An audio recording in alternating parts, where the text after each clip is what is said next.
Thank you, Reverend Jerry. We do go a ways back, don't we? Well, and I'm just so grateful and honored to be back to connect with you and your community in this virtual world that we're living in right now, right? But well, good morning, everyone. Good morning. As Reverend Jerry mentioned, oh, I don't know if you did mention, actually, the monthly theme is going further today. Do wanted to put that in there because we'll be talking a little bit about that. And but my talk today is about digging deep. So are you ready to dig? So I thought maybe I'd start with a definition of what I think dig deep means. To me, it means making an effort with all of our resources to look more closely inside ourselves and be willing to be uncomfortable in the process. You know, that's our focus today, that looking closely inside. But it starts with making an effort with all of our resources. So really what that means is just, it's taking action, right? For example, I've been planting my winter garden these days, digging up the old plants that have ended their production cycle, and in order to make room for new starter plants and seeds. And of course, after planting, I'll fertilize and prune and weed and water the soil. You know, those are the resources that I'll bring, the action that I'll take. That's my part. And then I'll rely on nature, right, for all the rest. And hopefully I'll have a great crop in a few months. So that's very simple. But, you know, sometimes the resources or help that we need come from some unexpected ways. And our job is simply to be open to all the possibilities, right? It reminds me of a story I heard of a man in New Jersey who wrote a letter to his son who was in prison, right? And he wrote, "Dear Vincent, it looks like I won't be able to plant my tomato garden this year. I'm just getting too old to be digging up a garden plot. I know if you were here, my troubles would be over. I know you'd be happy to dig this plot for me, just like the olden days. Love, Papa." Well, a few days later, he received a letter back from his son. And it said, "Dear Papa, don't dig up the garden. That's where the bodies are buried. Love, Vinny." Well, at 4 a.m. the next morning, FBI agents, local cops, heavy equipment all came in. They started digging up the entire garden area, looking for bodies, which they didn't find. So they apologized and left. The next day, the man received another letter from his son saying, "Dear Papa, go ahead and plant the tomatoes now. That's the best I could do under the circumstances. Love you, Vinny." I just love that. But you know, it is an example of how our help and resources sometimes come in surprising ways. And it's the same as true when we're cultivating our inner resources, right? Our inner resources like our resilience, compassion, empathy, wisdom, peace, all of the qualities of God that are the core of us.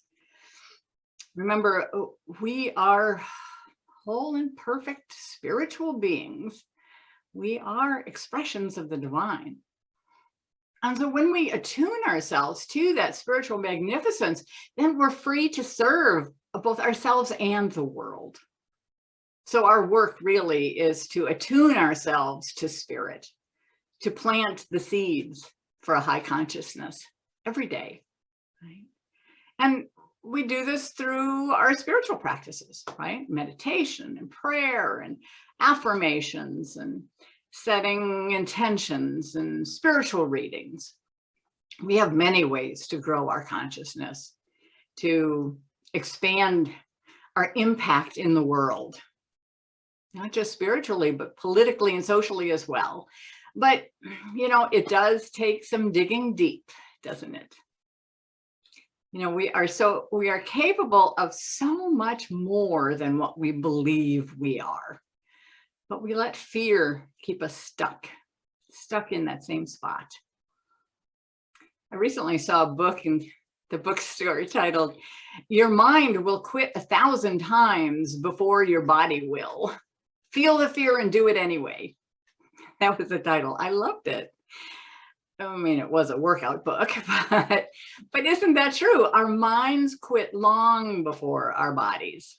Our minds use anxiety and self-doubt to convince us to stay stuck. And the key is to move forward anyway, through the fear. One of the things that helps me to do this is to remember this fact. Challenges are part of the journey.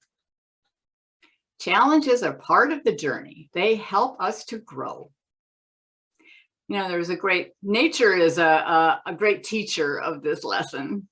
I once heard about this experiment in the desert called a biodome. This was many years ago. I don't know if you've heard of it, but it was a huge glass dome built to create the perfect artificial living environment. It had purified air and water and healthy soil and filtered light, everything needed for the ideal growing conditions for trees and fruits and vegetables, and as well as for humans, because people lived in the biodome for months at a time. And everything seemed to be going really well, except for one exception. When the trees grew to a certain height, they'd simply topple over. And the scientists, of course, were baffled. They're like, well, what's missing? What did we do wrong? Well, because the biodome was an enclosed environment, there wasn't any wind. And it turns out that's a problem. It seems that trees need wind to blow against them. Without it, the trees are unable to develop what scientists call stress or reaction wood, also known as heartwood. I love that, heartwood. And that wood is a dense, fibrous wood that strengthens the tree and enables it to stand straight, solid, and strong. You know, without adversity, the core is weak and unable to support the tree's weight against the pull of gravity. The stress of the wind also encourages the tree's root system to grow deeper. And that supports the tree as it grows taller and wider. All very interesting. I wonder if there's a lesson there for us. Yeah. You know, how many times have we prayed for the perfect growing environment for ourselves, right? One without any stress, no challenges, no tension, everything just love and light. Well, maybe we can learn from nature's wisdom all around us, right? You know, the tree accepts the strong wind as a blessing that helps it to grow. What if we learned to welcome the winds of discontent, maybe, that blow against us? Knowing our struggles and challenges are strengthening our core, that they're deepening our spiritual roots so we can grow deep and stand tall in our faith. The truth is, adversity strengthens our core too. Tara Brach puts it this way. I love this quote. If we don't open the windows and doors of our being to the winds, if we don't have a way of relating with presence to this changing life, to the vulnerability and tenderness within our own being and the beings we are with, our hearts won't wake up. She goes on to say, it is truly the engagement with each other, with the life of different seasons and weather systems inside us, that wake us up. I love that. And then Jessica Graham just puts it even more simply. She says, you don't need to earn your awakening. You just need to put both feet in and remember to wake up now. And now, and now. Yeah. So what are we waking up to? I guess that's the other question.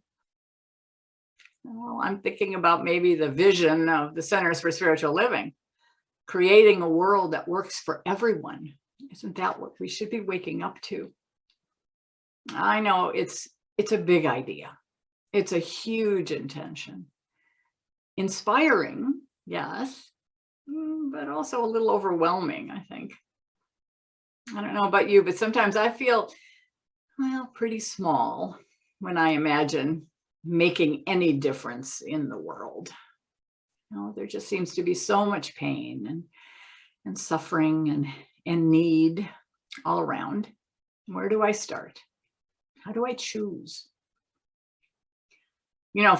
Actually, retiring from my job as a hospice chaplain a few months ago, I've been struggling with those very questions.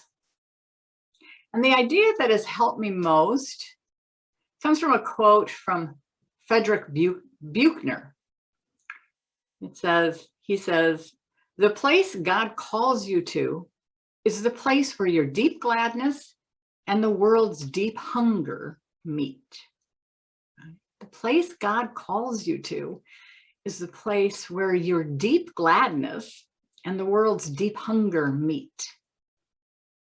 I think it's all about finding what lights us up individually, uniquely, right?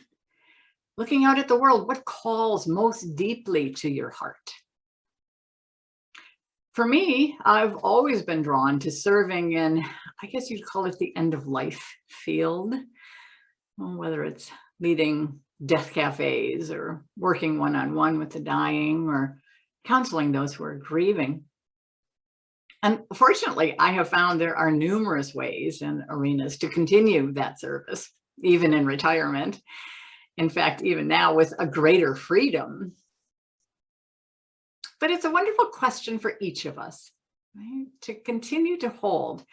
What is the place where your deep gladness meets the world's deep hunger? Michael Beckwith says, "You volunteered to be here. You chose to be here at this particular time in human history when the old paradigm is dissolving and a new paradigm is being born." He goes on to say, "You chose to incarnate at this time of embracing the shadow so we can transmute and transcend it and move to the next stage of human evolution." It's all about evolving. That's life. Which brings me back to this month's theme, going further together. The key word here is together. Moving forward requires that we join in a common purpose, united with God, and then connected to each other. Seeing the different faces of the divine in one another takes a willingness to be open to new ways of seeing and being, to bring a positive change.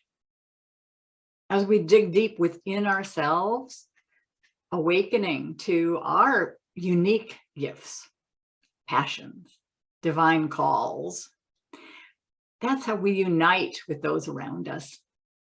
And through that unity, we open ourselves to a greater creativity, an expanded ability in working with others to improve the lives of everyone. It's through that we cultivate new ways of listening to each other's and to that quiet voice within. As Ernest Holmes writes, "We are in the greatest age of all history. We are in the age of unifying all people and all things into the ever-present one." Yeah, the greatest age in all of history. Wow. And we're moving together to unify all people, all things, recognizing that ever-present one. Awesome. So I want to leave you with one more image, another lesson from the world of trees. This one comes from the mighty oak. Did you know that an oak tree can live up to 1,000 years past any hurricane, tornado, or drought or blight that nature throws its way?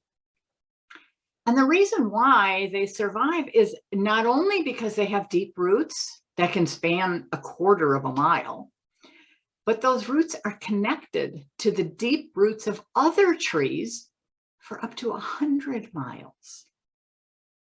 You could call it the wood wide web instead of our World Wide Web, the wood wide web. I like that. But these interconnected trees share water and nutrients through those networks. And they also use them to communicate. For instance, an oak tree may send out a distress signal if it's facing, I don't know, like a fungal disease or an insect attack. And the other trees alter their behavior, automatically sending nutrients, added nutrients and chemicals through their roots to help address the issues of the oak. It's amazing. Together, they create an incredibly resilient ecosystem. And you know, like the oak tree, we're part of a global community of spiritual beings connected in consciousness and supporting each other over the miles and really all across the world. The more we dig inside to discover who we are, the larger the contribution we can make to the world. And remembering this, you know, we are called to bring this expanded consciousness into all the areas of our life, into our thoughts, into our conversations, into our actions, into our communities, our workplaces, our schools and families and spiritual centers, right? And we're led to generously support all of the organizations and structures that share this emerging consciousness. We support them with our time, with our talents, with our treasures, you know, finances, all of those ways. That is how we create a world that works for everyone. Because by digging deep, we will go further together. Ernest Holmes again. We shall know each other in God. We shall know God in each other. As our thought of God reaches to embrace the universe, our arms will be around each other. Yes. And I embrace each of you in my love and my care. And I'm, again, so grateful to be here. So here's our affirmation that we can use throughout the week. Today, I dig deep within myself and see God in each person and situation around me. Say that with me. Today, I dig deep within myself and see God in each person and situation around me. Yeah.